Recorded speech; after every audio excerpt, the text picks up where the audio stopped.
Glórias ao nome do nosso Deus, glórias a Deus. Estamos aqui começando a nossa Escola Bíblica Dominical desse domingo, dia 7 de dezembro de 2025. Hoje nós estamos aqui, no Evangelho de Marcos, no capítulo 11. Vamos meditar nesta palavra, vamos direto para a palavra de Deus. Deus é maravilhoso, Deus é Deus de promessa, Deus é fiel. Deus está presente aqui nesse lugar. Vamos ler aqui com vocês, em Marcos, no capítulo 11, diz assim na palavra de Deus, olha lá, quero que você leia comigo essa palavra. E logo que se aproximaram de Jerusalém, de Betfagé, de Betânia, junto ao Monte das Oliveiras, enviou 2 dos seus discípulos e disse-lhe: Ide à aldeia que está defronte de vós, e logo que ali entrardes, encontrareis preso um jumentinho, sobre o qual ainda não montou homem algum. Soltai-o e trazei-mo. E se alguém vos disser, por que fazei isso? Dissei que o Senhor precisa dele, logo o deixará trazer para aqui. E foram e encontraram o jumentinho preso fora da porta, entre 2 caminhos, e o soltaram. E alguns dos que ali estavam disseram: Que fazeis soltando o jumentinho? Ele, porém, disseram-lhe como Jesus lhe tinha mandado, e os deixaram ir. E levaram o jumentinho a Jesus, e lançando sobre ele as suas vestes, e assentou sobre eles. E muitos estendiam as suas vestes pelo caminho, e outros cortavam ramos de árvores, e os espalhavam pelo caminho. E aqueles que iam adiante e os que seguiam clamavam, dizendo: Hosana, bendito o que vem em nome do Senhor. Bendito o reino de nosso pai Davi, que vem em nome do Senhor. Hosana nas alturas. Glória a Deus. E Jesus entrou em Jerusalém no templo, e logo tendo visto tudo ao redor como fosse já tarde, saiu para Betânia com os 12. E no dia seguinte, quando saíram de Betânia, teve fome. Vendo de longe uma figueira que tinha folhas, foi ver o que nela acharia alguma coisa. E chegando a ela, olha lá, essa palavra aqui é muito forte. Não achou nela senão folhas, porque não era tempo de figos. E Jesus, falando, disse à figueira: Nunca mais coma alguém fruto de ti. E os seus discípulos ouviram isto. E vieram a Jerusalém, e Jesus, entrando no templo, começou a expulsar os que vendiam e compravam no templo. E derribou as mesas dos cambistas e as cadeiras dos que vendiam pombas.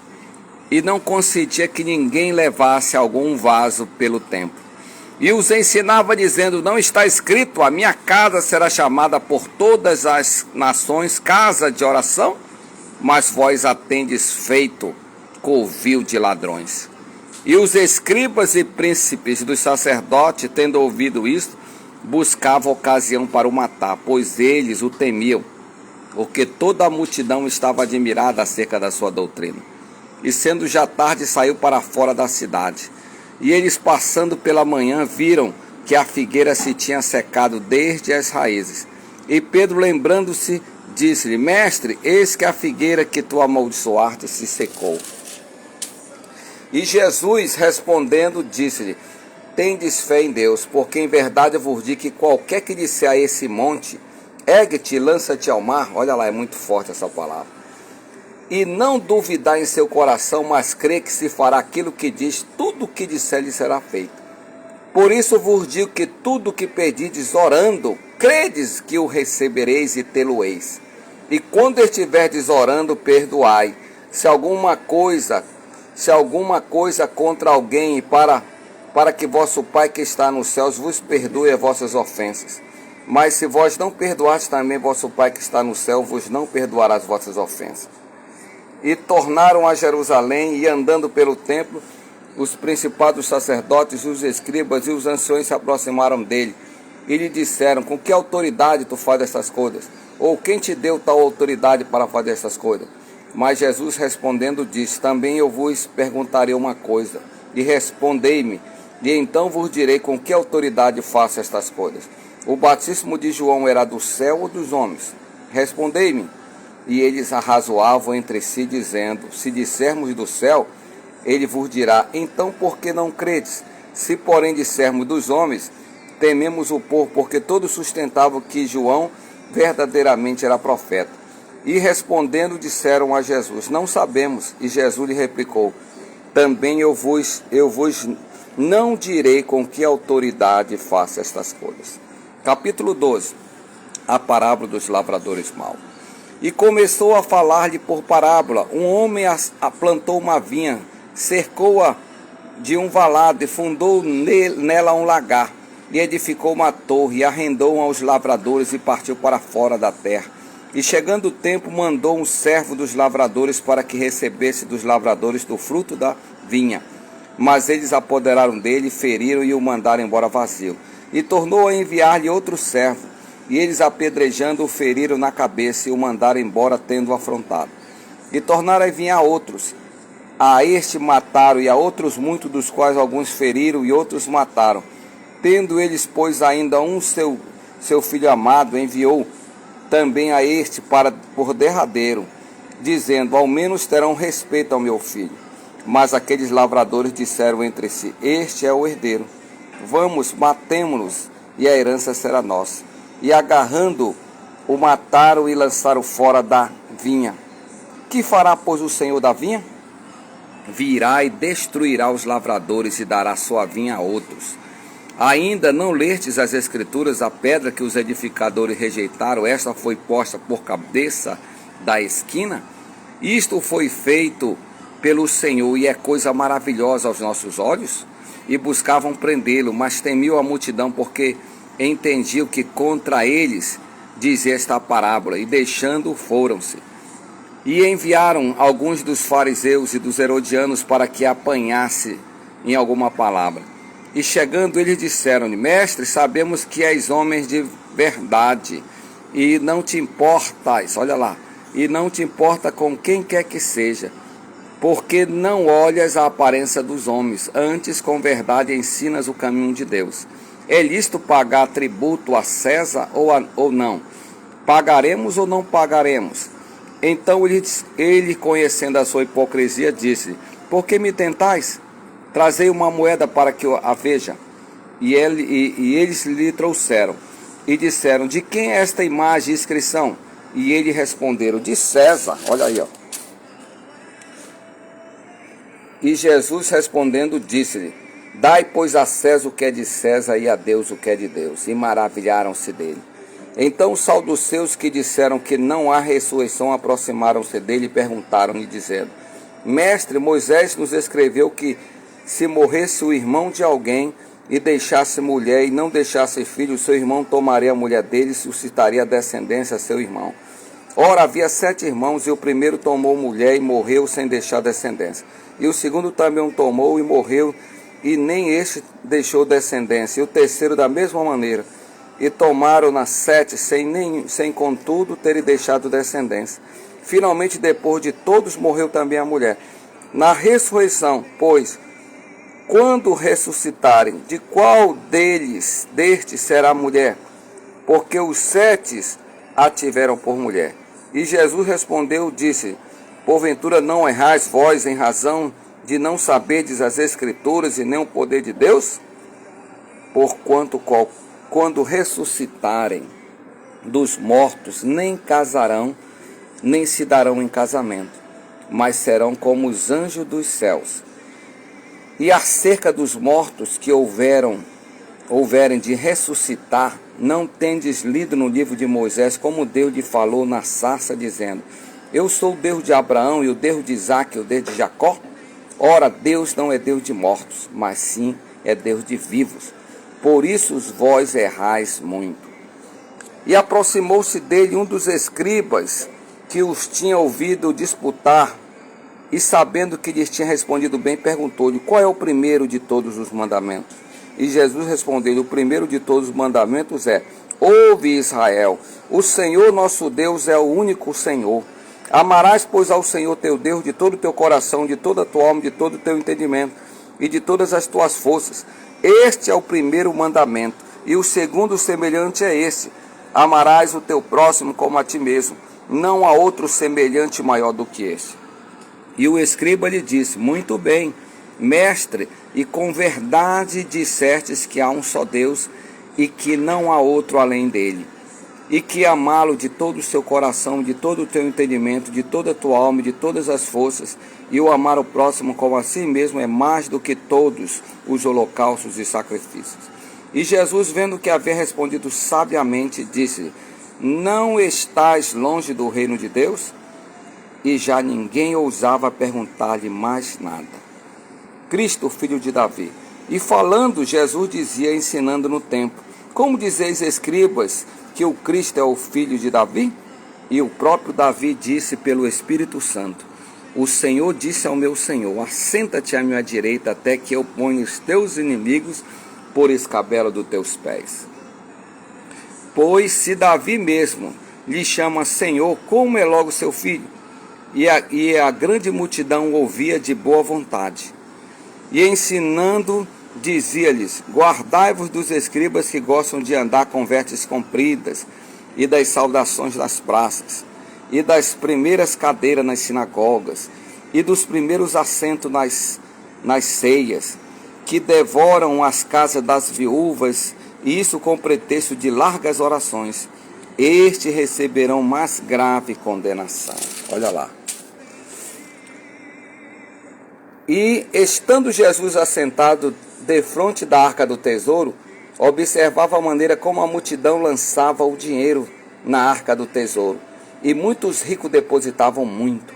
Vindo, porém, uma pobre viúva depositou 2 pequenas moedas, que valiam 5 réis.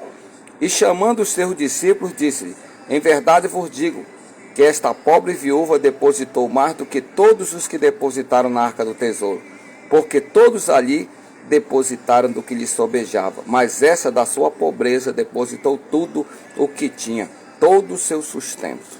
Glórias a Deus. Nós vamos fazer as explicações do capítulo 11 e do capítulo 12. Vamos agradecer a Deus? Vamos fazer a oração que o Senhor Jesus nos concedeu. Pai nosso que estás no céu, santificado seja o teu nome. Venha a nós o teu reino e seja feita a tua vontade, assim na terra como no céu. O pão nosso de cada dia nos dai hoje, e perdoa nossas dívidas, assim como nós perdoamos aos nossos devedores. Não nos deixes cair em tentação, mas livra-nos do mal, porque teu reino, o poder, a honra e a glória pelo século do século. Deus Todo-Poderoso, Deus de Abraão, de Isaac e de Israel, Deus que criou o céu, a terra, o mar e tudo que nele há. Te apresentamos esse domingo, dia 7 de dezembro de 2025. Que o Senhor abençoe todas as pessoas que oram conosco, todos que estão compartilhando essa mensagem, todos que estão aqui para aprender a Tua palavra, porque a Tua palavra é vida e vida com abundância. Que o Senhor confirme a Tua graça poderosa na vida de todos. Toca no doente, no enfermo, no abatido, no desanimado. Que a palavra possa produzir frutos, Senhor, na vida desse homem. Que essa pessoa possa ser um homem de Deus. Que essa mulher possa ser uma mulher de Deus. Que o Senhor abençoe todos com a Tua mão poderosa. Que as fontes de água viva, que é a Tua palavra, possam jorrar no coração para a vida eterna. Pai, eu consagro esta manhã no Teu altar e te agradeço no poder do nome de Jesus. Amém. Glória a Deus, que a paz esteja contigo. Vamos continuar meditando? Hoje aqui nós estamos lendo Marcos capítulo 11. Nesse capítulo 11, a primeira reflexão é a figueira frutífera. Do versículo 12 ao 14, a figueira negou seu fruto ao Senhor. Jesus então lhe deu uma ordem e a árvore morreu. Alguns pensam que o mestre foi injusto, mas uma das principais atividades da figueira é produzir figos. A árvore estava cheia de folhas, mas não tinha frutos, visto não ser o tempo de figos. Jesus sabia disso e mesmo assim foi procurá-lo. Ora, a figueira deveria reconhecer o mestre como seu criador.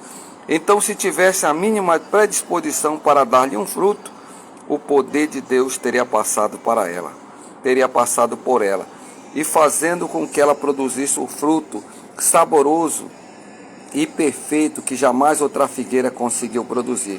Esta é uma boa lição para aqueles que fingem ter frutos espirituais, mas só têm folhas, mera aparência. É preciso entender que fomos colocados no mundo e também na igreja para uma finalidade, olha lá, uma finalidade nobre, produzir frutos. E o Senhor deixou um exemplo do que pode acontecer ou ocorrer conosco se não atentarmos o seu querer. Você entendeu, amigo? Nós estamos aqui nesse mundo para dar frutos, frutos espirituais, frutos materiais, frutos bons. Se você é uma árvore boa, você vai dar frutos. Compartilhe essa mensagem com outras pessoas, porque muitas pessoas elas não acreditam que Deus chamou ele, chamou ela para darem frutos. Hoje muita gente está na igreja apenas para esquentar banco, ou apenas para ser membro de religião. Muitos não têm aquele interesse de ser um crente verdadeiro. Muitos acham que Deus não liga para ele e para ela. O Senhor foi visitar essa figueira para simbolizar eu e você. Nós precisamos dar frutos em todo o tempo. É isso que está escrito no Salmo 1 lá. Nós temos que dar fruto, em todo o tempo. Vamos para continuar. A exortação à fé, Marcos 11, do versículo 20 ao 26, os discípulos se admiraram ao ver que a figueira secou imediatamente. A ordem dada por Jesus, então, o mestre os exortou dizendo que precisavam ter fé e não duvidar, porque poderiam realizar grandes obras se crescem. Ele ensinou que, ao falarmos em seu nome, o mesmo poder que atuou no momento em que deu a ordem à figueira entrará em operação. Quando nosso entendimento é aberto e crendo, determinamos, olha lá, o que nós é revelado, recebemos aquilo que pedimos. No entanto, é preciso compreender que, olha lá, que a fé bíblica não equivale ao pensamento positivo ensinado pelo mundo. A fé jesuína bíblica está calcada nos ensinamentos da palavra. Romanos 10, 17 está escrito isso. Assim, em meio a uma provação, não deixe que o desespero tome conta de você. Antes creia e fique firme até que a promessa de Deus se concretize na sua vida. Glória a Deus, né? Então permaneça firme na fé. Acredite que a fé está dentro do teu coração. Nós só podemos usar o nome de Jesus com autoridade. Olha lá, a autoridade de Jesus. Vendo que as multidões se maravilhavam com os ensinos e as obras de Jesus, os líderes religiosos passaram a questionar com que autoridade ele fazia tais coisas. Mas o mestre, o qual conhecia o intento do coração daqueles homens, respondeu com uma pequena pergunta que os deixou totalmente confusos. O batismo de João era do céu ou dos homens? Ora, João batizava para o arrependimento, preparando o caminho do Messias. Mateus 3, de 1 ao 3, Isaías 43, está escrito isso. Contudo, os sacerdotes não creram nele. Do mesmo modo, Cristo foi enviado por Deus e os judeus o rejeitaram. João 1, 21 está escrito isso. A despeito do que pensavam os religiosos, Jesus foi investido de todo o poder do céu e na terra. E hoje ele tem em suas mãos a chave da morte e do inferno. E está sentado à direita de Deus. A autoridade de Jesus muitas vezes está sendo questionada pelas religiões falsas que tem. Muitas religiões preferem acreditar em conversa de pessoas, mas não acreditam na palavra de Deus. Hoje está cheio de falsa religião aí. Jesus mandou a gente batizar em nome do Pai, do Filho e do Espírito Santo. Está escrito aí em Mateus 28, 20. Mas as pessoas, eu batizo em nome de Jesus, por causa de um versículo de Atos dos Apóstolos. Então as pessoas não querem obedecer a voz da palavra de Deus. Muitos não querem adorar Jesus, querem adorar Maria, porque a igreja católica lá de Roma, ela criou a adoração a Maria. Muitos querem guardar o sábado. O sábado era do Velho Testamento, nós estamos na graça de Jesus. Muitos só guardam o sábado, mas vivem uma vida miserável porque não acreditam no poder de Deus. Eles não acreditam na autoridade de Jesus. Muitas religiões aí usam até o nome testemunha de Jeová, que Jeová é Deus no Velho Testamento. Nós somos testemunha de Jesus, está escrito em Atos 1:8. Jesus nos chamou para ser testemunha de Jesus, não testemunha de Jeová. Então quando alguém chegar na sua casa, eu sou testemunha, nem aceite. Nós somos testemunha do Pai, do Filho e do Espírito Santo. E essas igrejas, elas não aceitam Jesus. Até a igreja dos mormons, que usa o nome de Jesus, ela não acredita em Jesus, acredita em José Smith. O José Smith ensina várias mentiras e as pessoas acreditam em José Smith. Então tem muita heresia aí que rejeita a autoridade de Jesus. Vigie, meu irmão. Continuando no capítulo 12, os lavradores maus. O dono da vinha é o Senhor, que é citado aqui nesse capítulo 12, nessa parábola dos lavradores malvados. A plantação aqui, ó, é Israel, a nação que o próprio Deus constituiu e escolheu para seu povo, para povo seu. No entanto, os lavradores maus, judeus rebeldes, perseguiram e mataram os servos, pessoas enviadas pelo Altíssimo, desde os profetas até João Batista. Diante disso, o Senhor lhe deu seu próprio filho, mas Israel também o rejeitou. O Salvador foi capturado pelas autoridades religiosas e condenado à morte. Olha lá. Jesus recusou-se. Judeus recusaram a pedra angular, o único caminho provido por Deus para a salvação de todos os homens. Desta forma, a vinha será sempre dada a outros, às nações gentias. Ainda hoje, muitos têm desprezado a mensagem de salvação em Cristo Jesus. Contudo, o fim dos rebeldes idólatras, sem arrependimento, já está determinado. A eternidade longe do Salvador, conforme está escrito em 1 Coríntios 6, 9 a 10. Hoje, muitas pessoas não querem obedecer Jesus, eles querem obedecer religião. Eles estão matando Jesus com a sua atitude. Olha lá, a questão dos saduceus aqui, que era uma religião que não acreditava na ressurreição dos mortos. Os saduceus eram um grupo religioso rico e bastante influente em Israel. Eles só aceitavam o Pentateuco, os 5 livros de Moisés. Rejeitava a doutrina da ressurreição e procurava a semelhança dos gregos examinar tudo à luz da razão. Nesse trecho, Jesus foi interrogado por alguns saduceus sobre a história dos 7 irmãos que se casaram um após o outro, após a morte do outro, com a mesma mulher. O mestre respondeu que no reino de Deus não haverá casamento, pois os remidos viverão como anjos. Quanto à ressurreição, o mestre declarou que o Senhor é Deus de vivos e não de mortos. Então a morte física não é o fim, pois o crente em Jesus ressuscitará e habitará no céu.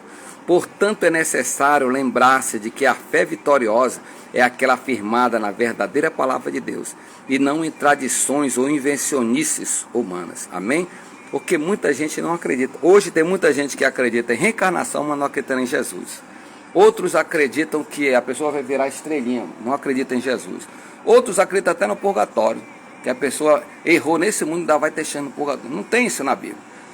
A pessoa vai morrer ou vai para o céu ou vai para o inferno. Essa é a palavra. E se ela viveu com Deus, Jesus está dizendo que é Deus de vivo. Uma pessoa que viveu com Deus, ela vai ressuscitar, vai viver com Deus. Mas uma pessoa que nunca acreditou em Deus, você acha que vai para... Conforme Lucas 16, que nós vamos ler lá para frente, mas já estou adiantando aqui para você, em Lucas 12, lá fala que a morte ela é uma maldição. E as pessoas que não creem em Deus, elas vão para o inferno. As pessoas que creem em Deus, que teve uma vida justa, os justos vão resplandecer.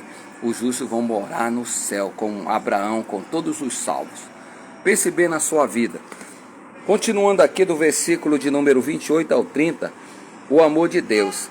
A fim de experimentar a sabedoria de Jesus, um escriba perguntou-lhe a respeito do mandamento mais importante. Olha lá, a resposta do mestre reafirma o ensinamento dado por Deus a Moisés, segundo o qual apenas um Deus, o Senhor. Deuteronômio 6, 4, 5 está escrito isso aí, ó. Por isso o Altíssimo deve ser amado de todo o coração, de toda a alma, de todo o entendimento, com todas as forças. O coração representa o homem interior, incluindo a alma. Olha lá, meu amigo. A alma com sede dos sentimentos. Amar o Senhor de todo o entendimento quer dizer reverenciá-lo, também com a mente. A inteligência do homem e de todas as forças significa amá-lo com todo o seu ser. O indivíduo que se entrega mais a outras coisas, atividades, às riquezas ou ao trabalho do que a Deus está deixando de cumprir um grande mandamento e até mesmo cometendo o pecado da idolatria. As pessoas hoje elas estão se idolatrando, elas adoram a si mesmas. Quando você não deixa a sua vontade dirigir a sua vida, você não ama a Deus. Muitos não vão mais para a igreja, não lê mais a Bíblia, não ouvem louvores. Muitos não são fiéis mais em nada. Esses aí não tem mais o amor de Deus no coração dele e no coração dela. Aqui Jesus vai falar do amor ao próximo. Ainda em resposta à pergunta do escriba, Jesus acrescentou o segundo grande mandamento: amarás o teu próximo como a ti mesmo. Portanto, o mestre nos ensina que amar o outro significa cuidar dele da mesma forma que cuidamos da nossa aparência física, das áreas emocionais, psíquica e espiritual. é dar-lhe atenção, sustentação em qualquer necessidade. E acima de tudo fazer algo mais do que orar pela vida dele. Segundo as Escrituras Sagradas, o maior amor é aquele que alguém dá a sua própria vida por seus amigos. Está escrito em João 15:13 que ninguém tem maior amor do que este de dar a sua vida em favor dos seus amigos. Entretanto, tal sentimento deve entender-se também às pessoas que se colocam em nosso caminho como inimigos, pois o Senhor se agrada daqueles que também conseguem amar os que os perseguem. Mateus 5:44, 45, Jesus manda a gente orar pelos nossos inimigos, amar os nossos inimigos. E muitas pessoas não dizem isso. Hoje tem muita gente que segue políticos que diz: eu amo essas pessoas da esquerda, eu amo essas pessoas eu odeio essas pessoas da esquerda. Tem muita gente usando a sua boca para semear o mal. Olha lá, vamos para finalizar aqui a nossa mensagem, ó. O exemplo da viúva. A oferta da viúva pobre deixa-nos lições preciosas sobre como contribuir. Nessa ocasião, Jesus mostrou que a atitude da oferta é mais importante do que quantia doada, porque bem mais do que o dinheiro, Deus observa o coração. Além disso, toda oferta deve ser uma resposta ao que Deus falou para dar. Olha aí, ó. Eu vou repetir novamente. Além disso, toda oferta deve ser uma resposta ao que Deus, olha aí, ó, ao que Deus falou para dar, o que representa muito para o Pai. Portanto, olha aí, ó. Aqui é uma palavra muito boa, né? Pois o verdadeiro filho do Altíssimo se preocupa com a obra divina. Por fim, a oferta dessa viúva nos ensina a inteira dedicação a Deus e a confiança no fato de que Ele supre nossa necessidade. Jesus não sentiu pena daquela mulher, antes enalteceu o seu gesto e apontou como um exemplo a ser seguido. E como a viúva se como a viúva praticarmos esses mesmos princípios, as promessas do Altíssimo se cumprirão em nossa vida. Você está entendendo, amigo? Muita gente está preocupada com tantas coisas, mas não quer se preocupar em ter uma vida com Deus. Muitas pessoas não querem levar a sério a sua comunhão com Deus. Muitas pessoas estão brincando dentro dessa religião. Muitas pessoas querem ser de igreja, mas não querem amar o próximo, não querem ajudar ninguém. Um dia desse eu vi numa igreja que bem na porta mora um mendigo. Aí eu me lembrei da parábola do Lázaro. Lázaro vivia à porta de um homem rico, comia das migalhas. E naquela igreja ninguém ajuda aquela pessoa, ela despreza. Muitas pessoas estão assim, estão se esquecendo que Deus é amor, que Deus nos chamou para viver o amor. Tudo que eu faço na igreja não é para me aparecer. O que eu estou fazendo aqui não é para ganhar dinheiro. Eu não estou aqui ganhando like, ganhando dinheiro do YouTube, do Facebook. Eu poderia fazer isso, mas não quero, porque o Evangelho é o poder de Deus para salvar pessoas. Nós não estamos preocupados aqui com o dinheiro. Seu dinheiro não vai salvar você. Tem muita gente que acha que por ter muito dinheiro ela que vai... Não, Deus não olha para a quantidade. Deus, ele olha para o coração. Aquela mulher, ela deu o que tinha, ela deu de todo o seu coração. Jesus não está mandando você, obrigando você a dar oferta. Dê seu sacrifício. Deus não quer sacrifício. O sacrifício que Deus quer que você faça é o amor, amigo. O sacrifício que Deus quer que você faça é ajude pessoas. Hoje tem tanta gente precisando de uma mão amiga. Olha para o seu redor. Tem muitos drogados, muitos viciados que você poderia dizer uma palavra para ele e para ela. Ei, Jesus te ama, saia dessa situação. Jesus quer mudar teu coração. Jesus quer mudar tua casa. Muitos estão sabendo. Muitos dizem que conhecem a palavra de Deus, mas eles não vivem a palavra de Deus. Eles são só ouvintes. Eles não são praticantes. O evangelho não é para a igreja. Eu fui para a missa, aí eu fui para o culto. Isso aí é uma coisa normal. Até o cachorro entra na missa, vai para a igreja. Você tem que amar a Deus. Você tem que praticar o amor ao próximo. Você tem que viver o que você está pregando. Jesus te chamou para praticar boas obras. Jesus te chamou para salvar as pessoas. Nós não estamos aqui brincando. Eu não sou missionário de religião, eu sou missionário de Jesus. Eu tenho que pregar o evangelho da salvação, o evangelho que muda a vida, o evangelho que transforma. O verdadeiro evangelho não é o que leva pessoas para a igreja. O evangelho, o verdadeiro evangelho de Jesus é o que muda a vida. As igrejas não se preocupavam em dinheiro, elas ganhavam pessoas todo mês. A igreja de Atos dos Apóstolos. A igreja de hoje, quase ninguém vai para a igreja, quase não tem acréscimo. É aquele mesmo povinho, virou um clube de mães, virou uma sociedade de poetas mortos. Hoje a igreja é só entretenimento, é um teatro onde o pastor muitas vezes ele é o palhaço do circo. Muitas vezes é isso que está acontecendo. Muitas igrejas não dão valor, não observam, não falam. Essa semana morreu um padre aí, ó, e ele chegou lá para fazer a missa, ele entrou na cabine dele, não tinha ninguém para auxiliar ele morreu do coração lá, morreu sozinho. Quando foram ver, por que está demorando? Já devia ter feito aqui a missa, foram olhar e estava morto. Hoje muita gente não tem amor ao próximo. Ninguém vai lá e pergunta, bom dia pastor, bom dia pai, como é que está o senhor, como é que está a sua vida? Quase ninguém. Quantas pessoas essa semana falaram com você, como é que está a tua vida, como é que está a tua família, como é que está teu marido, como é que está a tua esposa? Posso te visitar? A pessoa está passando necessidade, ninguém vai lá visitar. A pessoa só é membro da igreja. Vá visitar o membro da sua igreja, vá lá na casa dele, na casa dela, vê o que está acontecendo. Meu irmão, você está bem de saúde. Tenha interesse de ajudar ao próximo. Tenha interesse de ajudar as pessoas por amor a Jesus. Amém? Vamos fazer a oração de agradecimento? Compartilhe essa mensagem para outras pessoas. Senhor nosso Deus, maravilhoso Pai, obrigado por esse dia que nasceu, por essa escola dominical, que essa palavra possa produzir fruto com abundância, que esse homem e essa mulher sejam ricamente abençoados. Oro, meu Deus, por todas as pessoas que estão nos hospitais, que estão nos abrigos, que estão abandonadas nas ruas, que cada um de nós possamos fazer a diferença. Abençoa todos que oram conosco, abençoa a minha família, meus irmãos, tudo aquilo que estamos planejando fazer, que o Senhor conhece o pedido do nosso coração, que eu estou fazendo aqui, um pedido secreto, que o Senhor nos dê a vitória. Pai, abençoa a todos, dá-nos a bênção, a vitória, pois eu oro no poder e autoridade do poderoso nome de nosso Senhor e Salvador Jesus Cristo.